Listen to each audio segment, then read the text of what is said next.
I'm feeling rather conflicted about a decision I have made regarding my family, so I would like to know everyone's opinion on whether I'm right or wrong about this.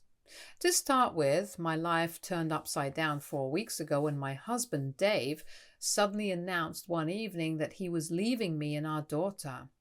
This announcement came out of nowhere, and nothing could have prepared me for that moment. I was completely blindsided and lost. You see, Dave was the love of my life. I had always been gaga over him since the first day I had met him at a friend's party. He was 100% my type.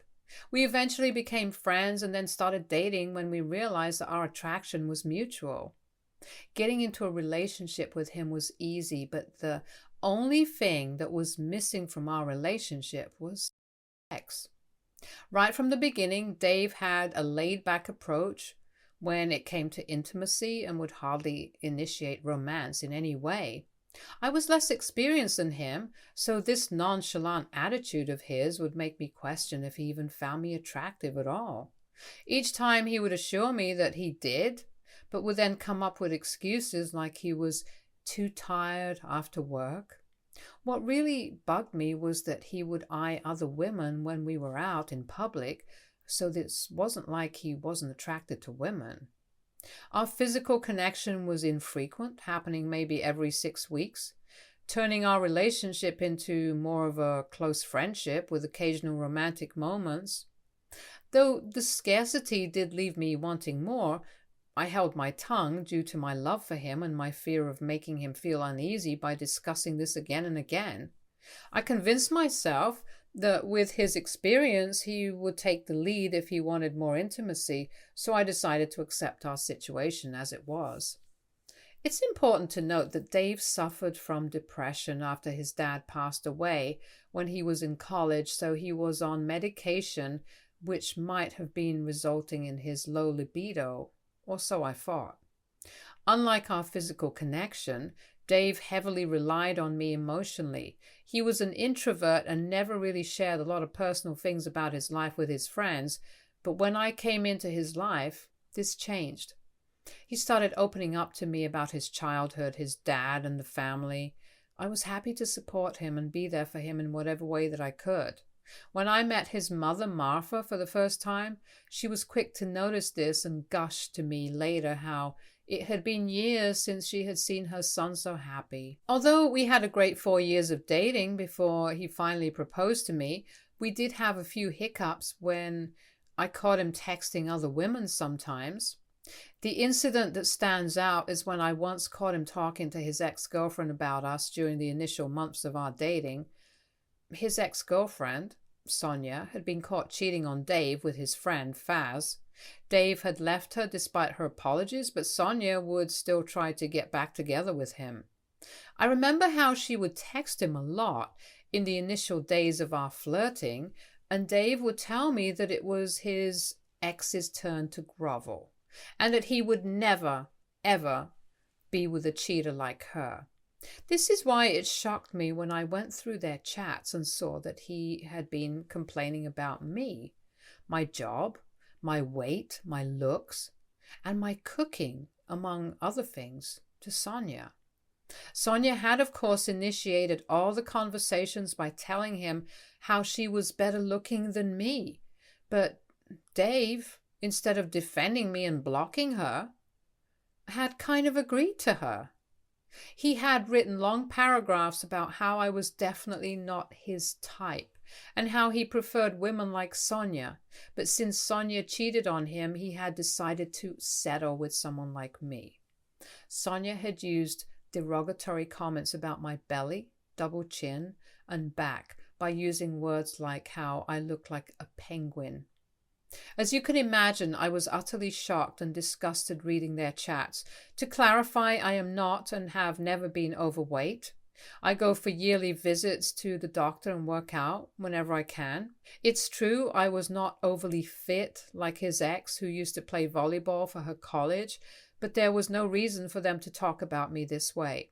Their entire interaction wasn't flirty in any way, but all they talked about was me and how much they both disliked my looks. There was even a picture of me in a dress, which I had worn for a friend's wedding, and Dave had sent it to my ex saying, "You would look much better than her in this dress." And she had gleefully agreed. I was at a loss for words and broke down crying. That night, when Dave returned home, I confronted him about the chats and his face went white as a sheet.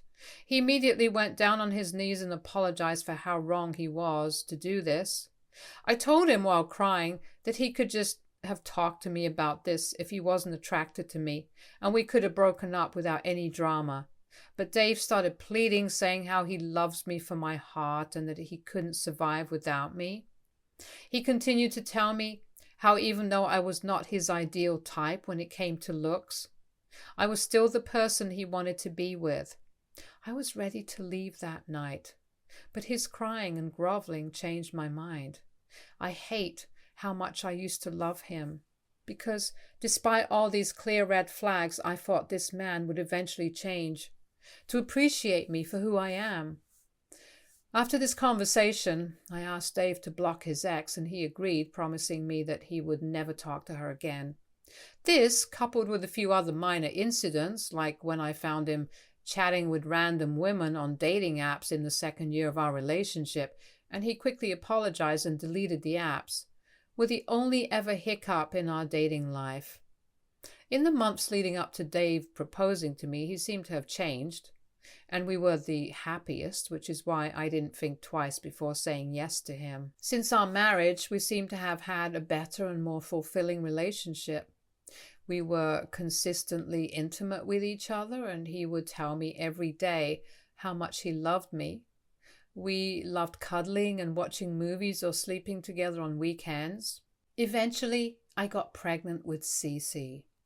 Initially, Dave wasn't happy about the pregnancy since he was scared about our finances and was worried if we would be able to afford living with a baby, but I reassured him that I would get back to my job after my childhood so we could still afford our lifestyle. Dave's mother and my parents were there for us after I gave birth to Cece and have been a huge help when it comes to babysitting on the days that both of us have to work. Although Dave hasn't always been a present father and hardly helps out with her, I have never once pressured him into thinking he would eventually come around. The only good thing about him was that he would help me out with chores around the house even if he had a tiring day at work, unlike other husbands that I have heard of from my friends, which is why I never for once imagined that the day would come when he would want to leave me and Cece. Dave had been acting distant and strange for weeks, leading up to the revelation, but I had brushed it off as work-related stress. We had been together for a long time and had stuck by each other through thick and thin, so I thought he would eventually get better, but 4 weeks ago, Dave finally confessed that he couldn't live with us anymore and wanted to go away somewhere far to find himself. At first I thought he was joking because this couldn't seriously be something a sane married man would say to their family with a newborn baby. But Dave continued to say how living with us was making him question the meaning and purpose of his life and how he was done with this charade. Every word he spoke cut through me like a knife, and I felt a mixture of anger and despair swirling in my stomach. He continued to reassure me that he still loved us, but he couldn't deny what he was feeling any longer, and that if he continued to live with us, then he would just get more and more frustrated every day. I asked him point blank if he had been taking his medications on time, and he got very angry hearing that since I thought this was a result of his depression. If this had been the case, then we could have gone for counseling to help him feel better. But Dave started shouting at me about how I and Cece were the cause of his depression and how living with us had made him hate his life. I froze, hearing the hate and disgust in his words. Out of nowhere, he started accusing me of baby trapping him, which was absolutely ridiculous because he didn't pay a single cent for Cece. I earned significantly more than him and paid almost 80% of our bills, including taking care of Cece since he had a minimum wage job. How could I baby trap him when he didn't have any money to begin with? When I pointed this out, Dave said how he thought having a daughter would fix his life, but he has since realized that he didn't want this life anymore. I was overwhelmed by a whirlwind of emotions, unable to make sense of what was happening, and it felt like the walls of our home were closing in on me. My voice quivered as I asked him directly if he was planning on leaving me to take care of our daughter, and he nodded slowly, saying how I am the mother, so Cece should be my responsibility anyway. I sat there in shock as he continued to say how, although he didn't expect me to understand, he needed to do this for himself. He had given it a lot of thought and he was going to start a new life, far away from us where he could be himself. The world came crashing down around me. I just couldn't believe that my husband was leaving me and our infant child. My first instinct was to scream, to plead, to do anything to make him stay. But I looked at his face and I knew that he had already made his choice and there was no turning back. That night, he didn't even sleep next to me in bed and went downstairs to sleep on the sofa. This was the first time we had slept apart from each other, so I knew that he was serious and had given this a lot of thought. Dave moved out the following week, leaving me to explain to everyone that Dave had left us. When I first told my family about Dave, they had the same reaction as me. They just couldn't understand why on earth my husband and boyfriend of so many years would do something like this. My parents immediately wanted me to pursue this legally, but at that point in my life, I felt numb and shattered. So I needed some time to let this sink in. Dave's mother was utterly broken when I gave her the news. She called him multiple times, pleading with him to return to us. But he told her the same story about how he needed to find himself. Everyone was quite worried about him since they all thought this was a result of his depression, but the way he was behaving seemed like he had given this a lot of thought. 2 days after Dave had left, I discovered that he had also emptied our entire savings account while I was out grocery shopping for the house and our card declined. I was shocked, and when I went to check my balance, I discovered that the account had been wiped clean. My first thought was that someone had hacked into our account, but later I discovered that it was Dave who had taken out all the money. This joint account had money that I earned as well, and Dave had taken out everything without even discussing it with me. I was furious and shocked. I had to call my parents for help, and thankfully my dad came to my rescue. He then drove me back to my place while I was worried sick about how I would be paying the rent that month and taking care of other bills. This is when my dad made me sit down and told me very seriously that I needed to move on from Dave and look at the reality of the situation. He pointed out how my husband had knowingly wiped the account clean without discussing it with me and left me and my child to starve. Watching Cece look at me with her beautiful blue eyes is when the fog slowly started lifting from my eyes. I finally understood what Dave had done to us. Had it not been for my dad, my child would not even have clean diapers to wear or food to eat. For the first time in my life, I had someone other than me to think about. And my dad was right. Cece deserved better than this. I made up my mind that I would be visiting the lawyer's office with my dad the very next day so I could start the divorce procedure. My parents, who I will always be thankful for, offered to let me move in with them and stay in their basement so I could have some privacy while taking care of Cece and also get my life in order. I couldn't believe it, but at the age of 32, I had zero money left and a child to take care of, thanks to my poor judgment of choosing a pathetic man like Dave. As you can imagine, I wanted to mentally break down, but for Cece, I tried to keep it together. I had never reached rock bottom this way, and I felt lost. I had to take a few days off from work so I could shift to my parents' place and get everything in order. Eventually, days passed and my family and friends rallied around us, offering me support and a shoulder to lean on. My parents would babysit Cece whenever they could, and Dave's mother, Martha, would come to visit. Once my lawyer had drafted the divorce papers, I wanted to mail the divorce papers to Dave, but he seemed to have changed his number and I had no idea how to get in touch with him. Hence, I decided to talk to Martha and ask her if she knew where her son was. Martha broke down when she found out that I was divorcing Dave. She started to tell me how she had never imagined that this day would come and begged me to reconsider, but my parents backed my decision. I reassured Martha that she would always have a place in Cece's life regardless of my divorce, and asked her to inform Dave about this. I wanted to get done with this divorce since all the papers and custody agreement had been prepared and we could then move on from all this. Martha, still weeping begrudgingly, agreed to pass on the message to Dave. Last week I received a call from an unknown number. I was at work, so I ignored the call. But in the evening I received a call from the same number again, and this time I picked up, and to my surprise it was Dave on the other end of the line.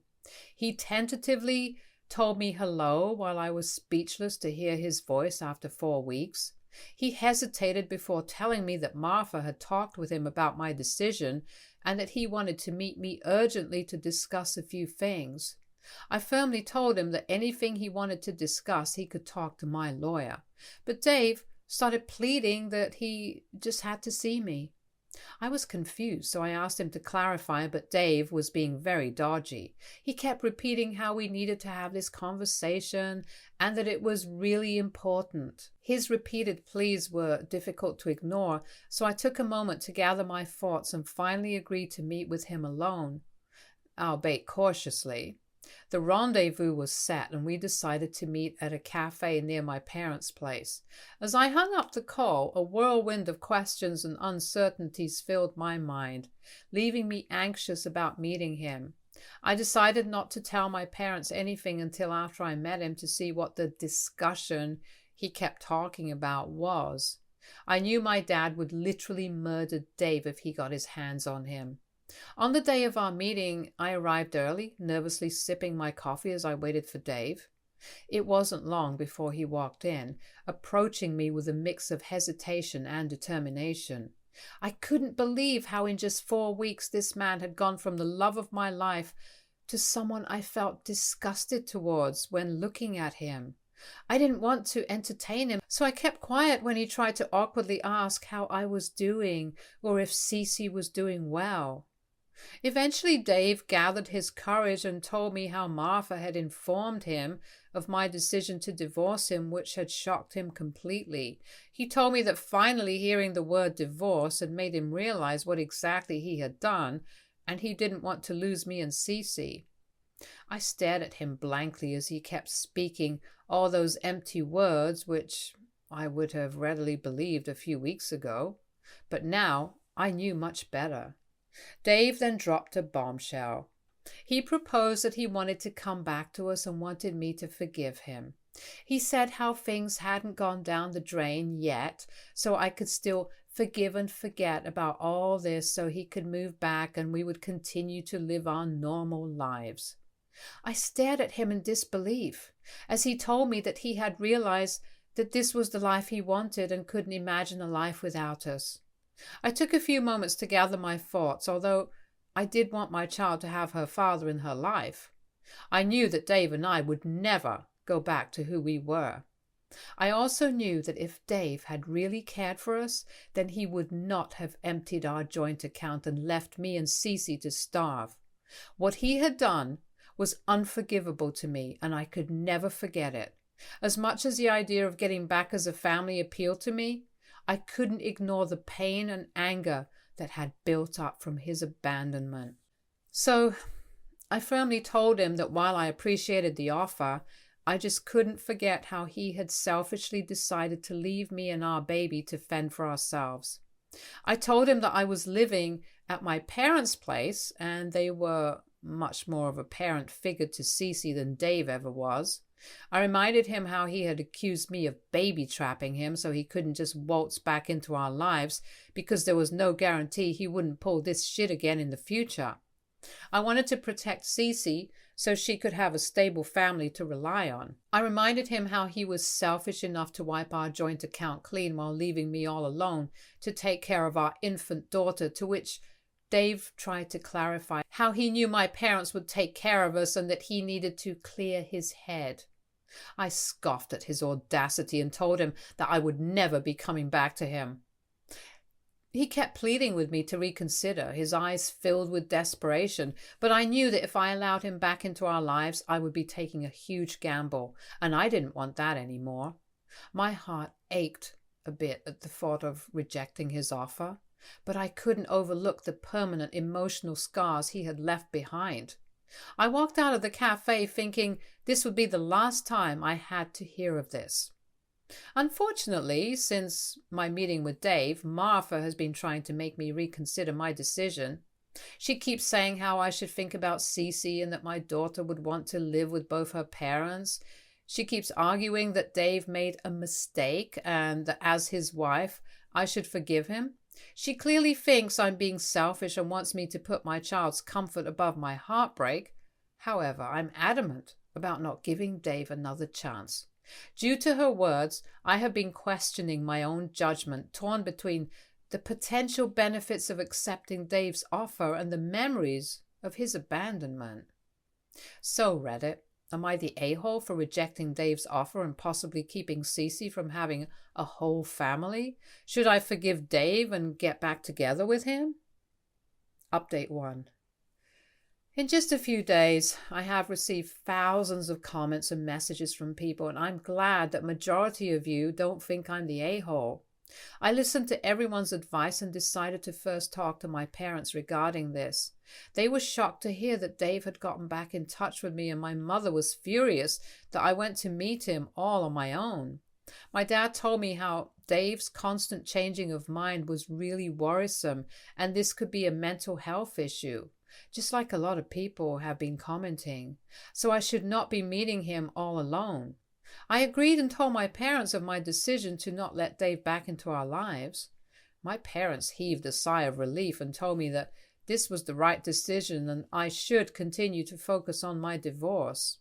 Following this, I plan on talking to my lawyer about the next course of action so we can speed up the divorce process.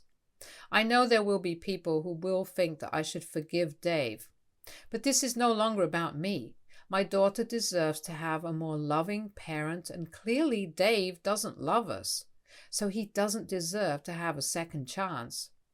Also, there are a few people who seem to think that Dave might have left me for another woman, and it couldn't have been just his mental health issues. Well, to be honest, I really don't care what his reason was. He abandoned us and left me to pick up the pieces regardless of why he chose to do what he did.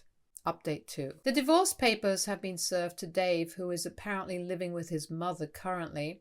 Since then, his relentless calls have become increasingly desperate over the past few weeks. No matter how much I explain to him that I do not want him back, he keeps calling. As a non-confrontational person, I feel cornered and emotionally drained by his constant attempts to reach me. Martha has also been sending me messages about forgiveness and the sacrifices of being a good mother. My dad decided to take matters into his own hands and went to pay Dave a visit. And he firmly told Dave that he was lucky that there were laws in our country, otherwise he would have buried him alive after what he did to me and his granddaughter. My dad is a buff military guy, so I can only imagine how scared Dave must have been after their talk. My dad warned him to not contact me unnecessarily and that he could communicate through his lawyers only.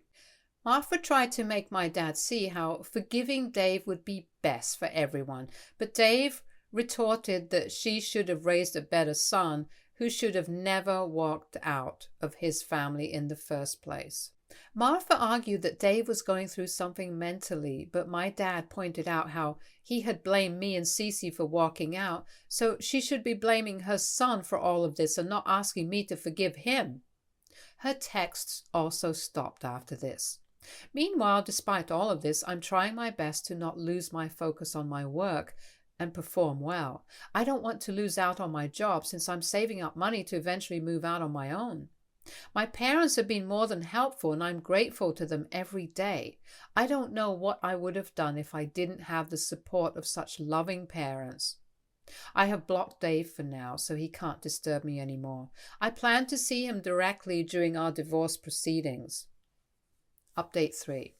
It's been 2 months since my last update, and I can finally give an update. Our divorce is proceeding, as updated earlier, and Dave has been fighting tooth and nail to make this as hard for me as possible.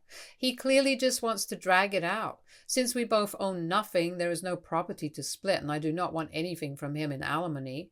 But his lawyer has been demanding equal co-parent rights when it comes to Cece, which is absolutely ridiculous because I do not want my daughter to be anywhere with an unstable person like him. To protect my daughter, my lawyer then had to tell the court about Dave's mental health issues over the years, which I would have otherwise not liked to discuss, and how he abandoned us out of nowhere by taking all the money from our joint account and blaming me for baby trapping him, despite me earning more than him. I'm hoping that the court realizes how unreliable he is and doesn't grant him custody because there is no guarantee of what he can do to Cece with how his mind works if she's left with him all alone. Dave's mother, Martha, comes to all our court proceedings and looks at me with disdain, but I neither acknowledge her nor do I care any longer about how she feels. I would have accepted her having a relationship with my daughter had she not decided to blame me and coerce me into forgiving her pathetic son. I will do what is best for my child. She has tried to talk to me several times after our court sessions, but my dad always quickly whisks me away from her. I know that it's going to take a while before I'm free of Dave legally, but in the meantime, I have decided to take some time off so I can take my parents and Cece to Napa Valley. My parents have always wanted to go there, and I feel like we all need a break from this ongoing drama.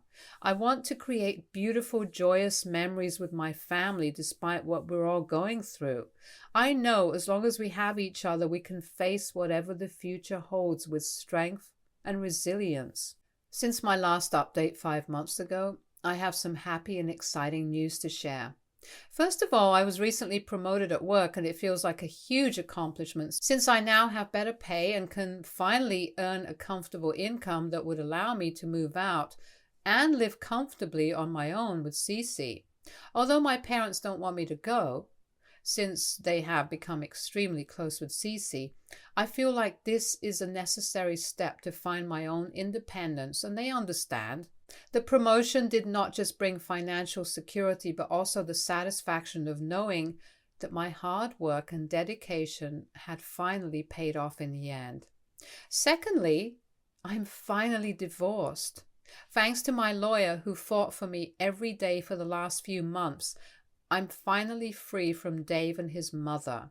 They did try to make my life hell, but in the end, the judge saw that Dave wasn't a fit parent. They have ordered Dave to pay child support every month and go for mandatory therapy sessions where he will be monitored. If the results are positive, then he may reappeal the decision of his parenting rights if he wants to. I doubt that he will go through all this again, but in case he ever decides to do that, then I'm ready to fight him again. My family and friends have stood by my side throughout all this, providing me support in any way they can. Now that I'm earning more than enough, I plan on going to therapy. I understand that I might have abandonment issues, so these therapy classes will help me better process my emotions and work through my lingering issues so I can be a better parent to Cece. I have been researching therapists with expertise and have found a compassionate and experienced therapist who specializes in helping families navigate such complex emotions. Despite the challenges and emotional turmoil we've faced, my family and I are going to be okay. This chapter is far from over, but I am going to be writing my own story from now on, and I am determined to ensure it's one filled with love, trust, and growth with my daughter. Stay tuned for more stories from our girl relationships.